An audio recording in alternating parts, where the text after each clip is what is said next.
The moment my mother placed a folder in front of me at Easter dinner, I knew something was terribly wrong. I opened it expecting an old family document. Instead, I saw one number printed across the page. $12,000. Then my mother looked me straight in the eyes and said, "You owe us." What happened next didn't just expose what my parents wanted from me. It exposed a secret they had been hiding from our entire family.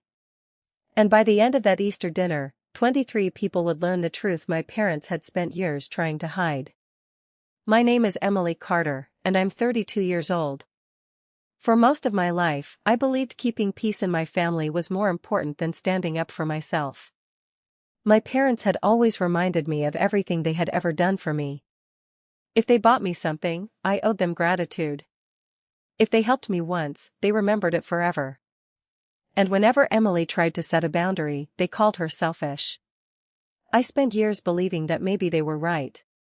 But that Easter Sunday changed everything. Because my parents didn't simply ask me for money.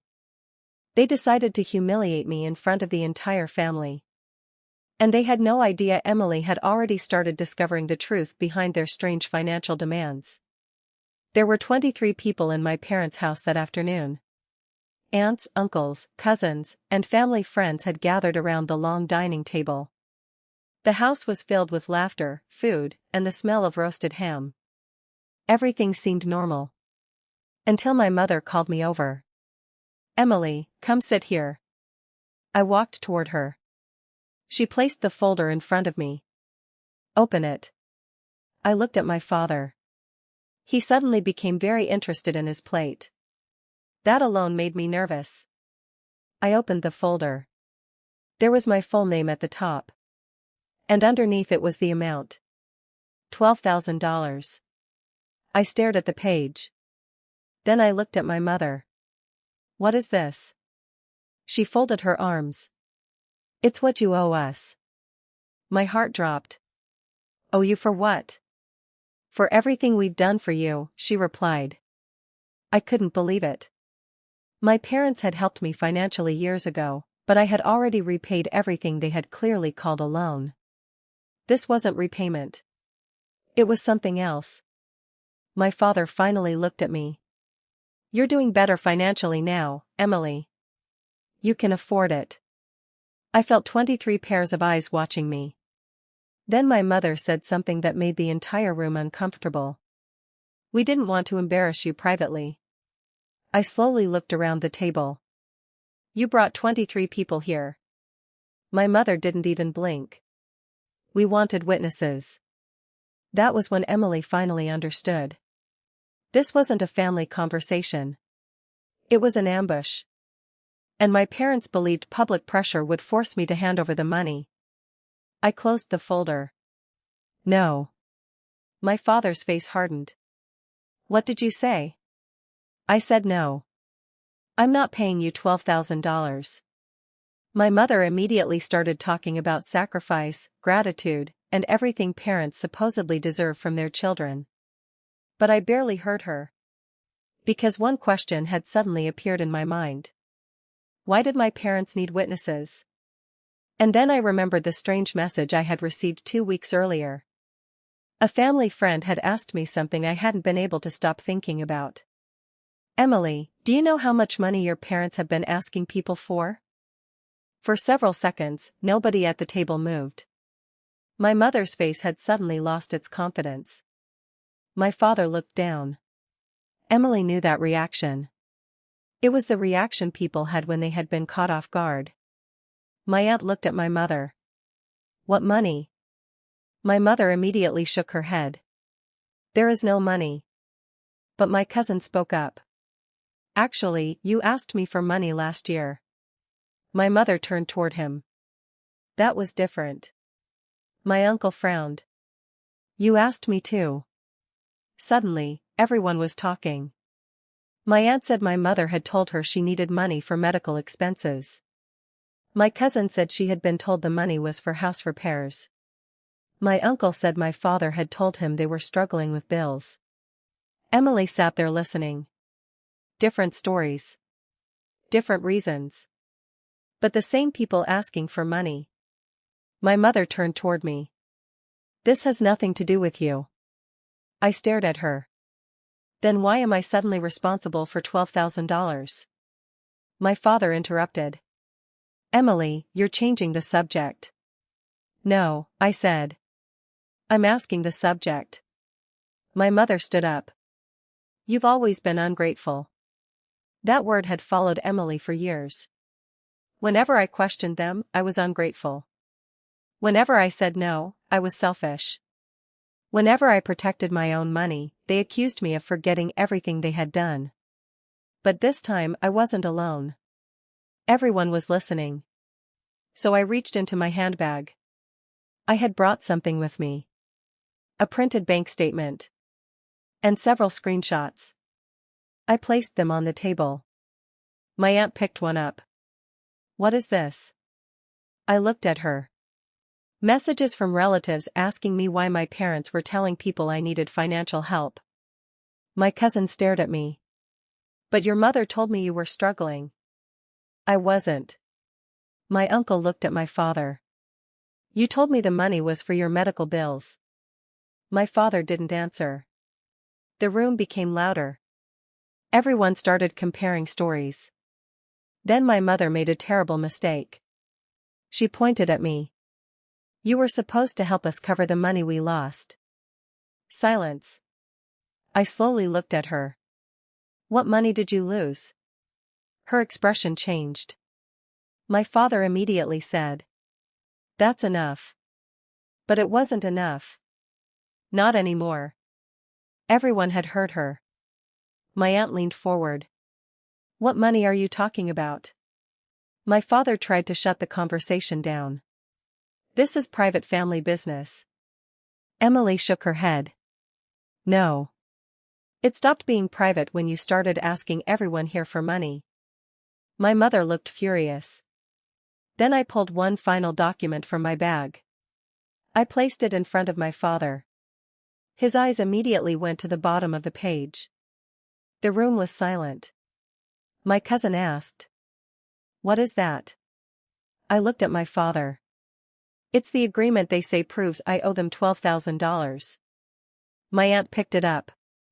Then she looked at me. Emily. She pointed to the signature. Is this yours? I shook my head. No. My father's face suddenly went pale. Because he knew exactly what that meant. Someone had signed my name without my permission. My aunt stared at the document. Emily, are you absolutely sure this isn't your signature? Yes. I had signed enough paperwork in my life to know my own signature. That wasn't mine. My mother immediately reached for the document. It doesn't matter. I pulled it away. Actually, Mom, it matters a lot.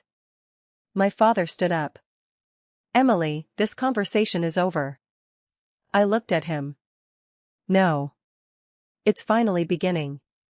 For 2 weeks, I had been quietly investigating what my parents were doing. It started when a family friend sent me that strange message. She asked if I knew my parents had been collecting money while telling people they were helping me. At first, Emily thought there had to be some misunderstanding. Then I started asking questions. Quietly. I contacted relatives. I checked old messages. I compared dates and amounts. And slowly, the truth started coming together. My parents had been asking different family members for money for almost 2 years. But they weren't giving everyone the same reason. One person was told it was for medical expenses. Another was told it was for the house. Someone else was told the money was helping Emily through a difficult financial period. That last part was completely false. I had never asked anyone for money. And I had certainly never asked my parents to borrow it for me. Then I discovered something even worse. Some of the money had gone toward my parents' own debts. And when they realized I had finally started saving money again, they saw an opportunity. They could make me responsible for the money they couldn't explain. That's where the $12,000 came from. It wasn't a real debt. It was a distraction. My parents wanted me to feel guilty enough to pay them so nobody would ask where the other money had gone. And Easter had been carefully chosen. My mother knew Emily would hate being embarrassed in front of the family. She thought shame would make me surrender. Instead, it made me angry. I turned toward my mother. "You weren't asking me for money because I owed you." She started crying. "You don't understand what we've been through." "No," I said quietly. "You don't understand what you've done." My aunt looked at my parents. "Is any of this true?" My father shouted. "You have no idea what you're talking about." I opened my phone.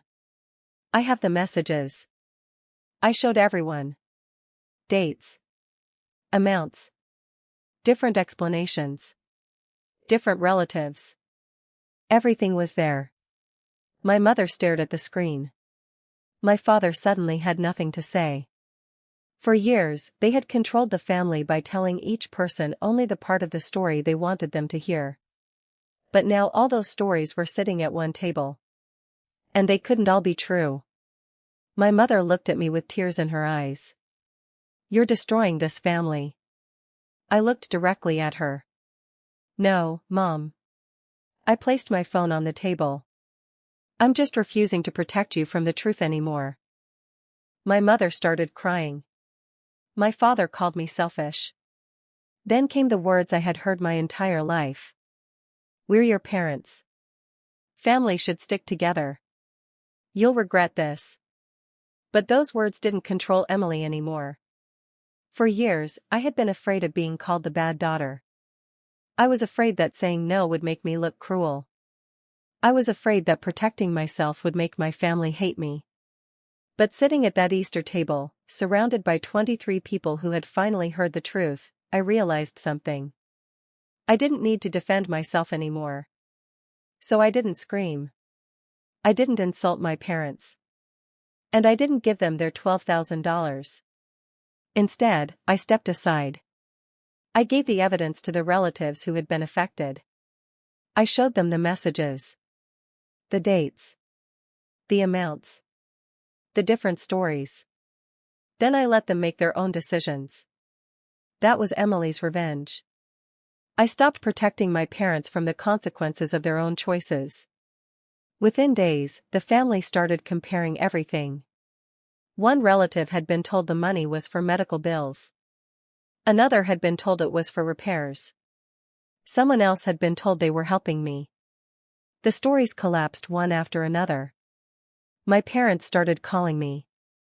I didn't answer. My mother sent long messages. I didn't respond. Then one night, she sent me one final text. "You are destroying this family." Emily stared at that message for almost a minute. Then I typed one sentence. "No, Mom. I'm just refusing to carry the blame for what you did." Then I blocked her. 3 months later, everyone knew the truth. Some relatives demanded their money back. Others simply walked away. My parents had to sell some things and move into a smaller home. But the biggest thing they lost wasn't money. It was trust. And once trust disappears, an apology can't always bring it back. One evening, my grandmother called me. Her voice sounded different. Quiet. Tired. She said, "Emily, I'm sorry we didn't see it sooner." I took a breath. "You see it now?" She asked me if I missed my parents. The honest answer was yes. Of course I did. They were still my parents. But I had finally learned something important. Missing someone doesn't mean you have to give them access to your life. Forgiving someone doesn't mean allowing them to hurt you again. And being family doesn't give anyone permission to manipulate you.